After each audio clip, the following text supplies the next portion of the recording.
Free agency has hit the doldrums and the signings have slowed to a trickle, but I wanted to take some time here to talk about some of the guys still out there that might be worth signing for the Kansas City Chiefs and why, because I think a lot of these guys, the sort of ethos behind why sign them might not be available up front. I think that it would be a deeper dive into what it is that we are considering. If it were an obvious thing to do, something would already have been done. For example, number one here, Amari Cooper, wide receiver, 30 years old, heading to 31, has seen his play drop precipitously from an 81.2 rating to a 79.9 to a 68.7 last season. PFF says, even at 30 years old, Cooper will be an attractive option for teams looking to improve at wide receiver, having earned a PFF grade above 70 in every full season he has played in the league. He struggled with drops through 2024, though, failing to bring in 15.4% of the catchable passes thrown his way in the regular season. The projected contract, 2 years, $15 million average. Here's the thing. At this point, whatever it is that was the projected contract might not be in the works. It might be that Amari Cooper has to sign a 1-year prove-it-type deal, the way that we saw the past 2 seasons now, Hollywood Brown have to sign a 1-year prove-it-type deal. In order to prove to NFL teams that he still has something in the tank, it might be that Amari Cooper has to find a way to get on a roster first, meaning he has to accept far lower than his book value at the wide receiver position. And as free agency sort of rattles on, fewer and fewer teams have the type of money left to spend that he might be looking for, especially to throw it all the way on one guy, especially to throw it all the way on one wide receiver, especially to throw it all the way on one wide receiver who will be 31 years old, especially to throw it all the way on one wide receiver who will be 30 years old and had the 2024 that Amari Cooper had. So it might be that he has to take a 1-year prove-it-type deal, and if that is the case, why not chase a ring in the process? If you're Amari Cooper, where is there better to show off your skills than a place with the best quarterback in the NFL? If it becomes that he is not signing a 2-year, $15 million per year agreement, a $30 million contract, but he instead is signing 1 year, $7 million, something like Hollywood Brown did, it would, I think, make sense to have a guy, should the Chiefs be sure that he is a guy now that can hang on to the ball. That was the problem, again, you saw that he had last season when he was on the field. A big-bodied, find a way to box out and make the catch receiver is something that Patrick Mahomes could use we've seen over the past few years, at times, the offense will begin to sputter. And in those moments, it seems, especially with Travis Kelce's play on the decline, that he has nowhere to go with the ball that is a pretty sure reception just to keep the chains moving. So someone like Amari Cooper, when you have 2 speedsters on the outside, you do have Rashee Rice, but we don't know if there will be a suspension. We don't know if perhaps there will still be some of that lingering injury early in the season, and you don't know, quite frankly, it's never really as soon as the guy gets back on the field that he's 100%, how much that injury will linger into Rashee Rice's 3rd season, whether or not it keeps him off the field. Having a sure thing on the roster like Amari Cooper might be in the cards, might be a good plan. Then we have Cam Robinson. Now, I know, hey, the Kansas City Chiefs, they signed their left tackle. They signed Jalen Moore. Well, here's the thing. Why would they spend 3 years, $18 million a year, $19 million a year, $56.25 million total for a guy who's very close to 30 years old? Again, like with Amari Cooper, it might get to the point where Cam Robinson isn't signing a contract as much as it is a prove-it deal. We've seen a lot of tackles already signed. There are quite a few names at the tackle position, maybe not the strongest top-heavy tackle class, but a lot of intriguing names in the draft. What if he gets down to it and Cam Robinson is just kind of without a team in a couple weeks. What then? Again, a prove-it type deal might be on the tables, but still, there's only 2 tackle spots for the Kansas City Chiefs. Why would you sign Cam Robinson when you have 2 starters? Well, Jawaan Taylor is, in my opinion, probably in his last year as a Kansas City Chief. He's played decently. He's been a decent right tackle. I don't think he's played up to the contract that he signed.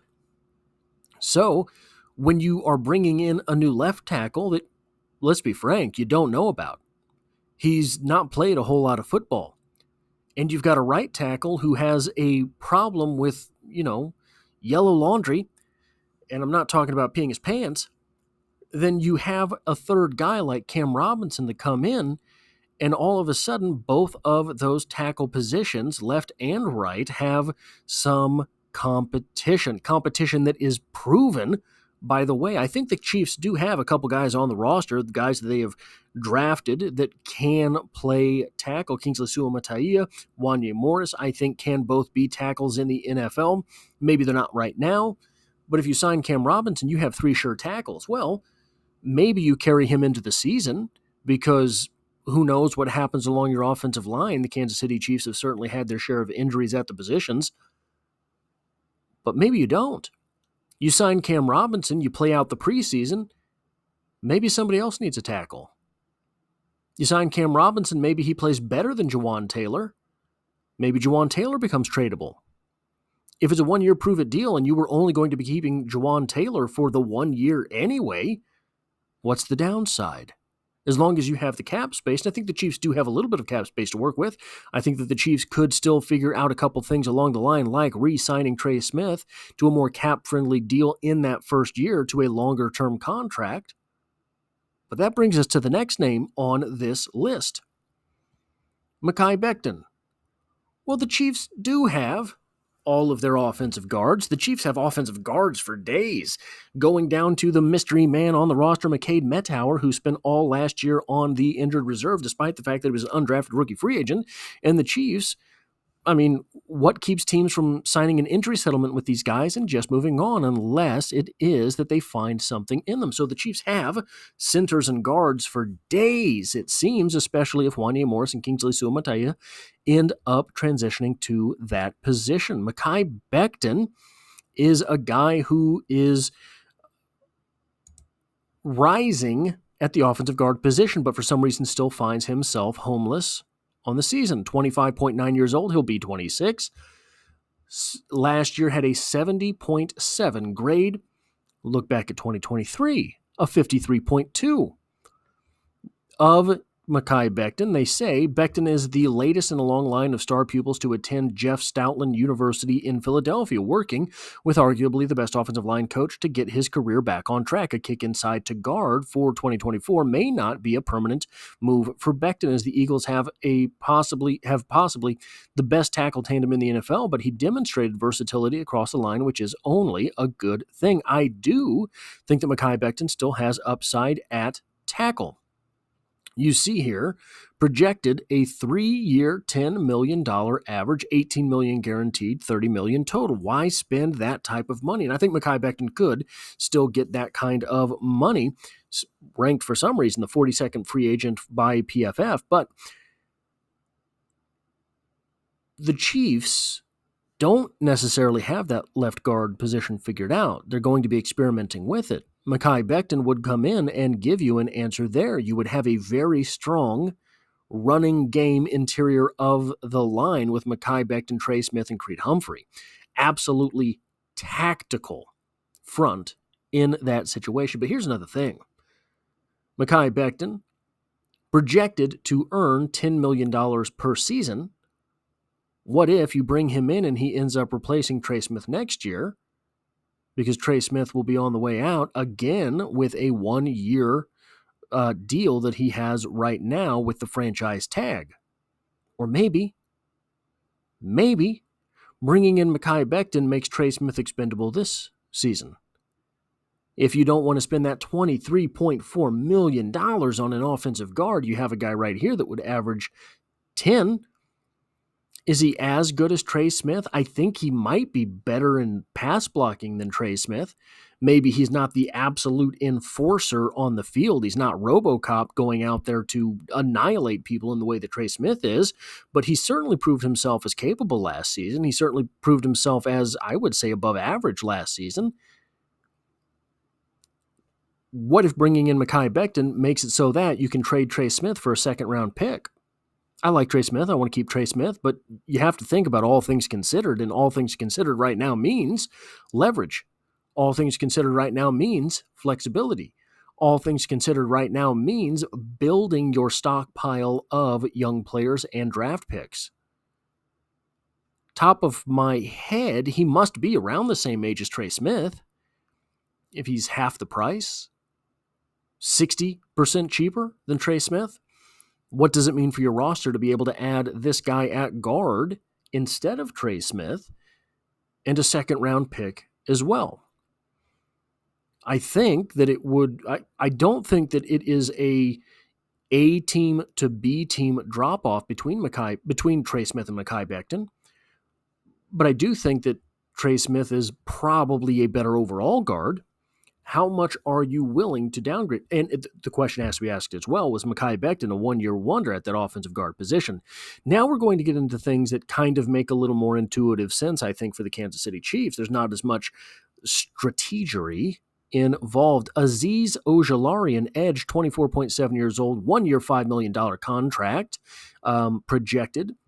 PFF says of Ojulari is a classic designated pass rush specialist with outstanding sack production on a limited snap count, failing to eclipse the 500 snap threshold since his rookie campaign. Underlying metrics like pass rush win rate and pressure rate have never matched Ojulari's sack total. However, he notched 7 sacks on just 22 total pressures in 2024. That's a good closing rate, with half of those pressures coming when unblocked or as cleanup pressures where the quarterback is chased into his area. Not the greatest endorsement at the very end there, and you can see the season grade over on the right-hand side there, 56.4 last year, 51.8 the year before that, 59.6 the year before that.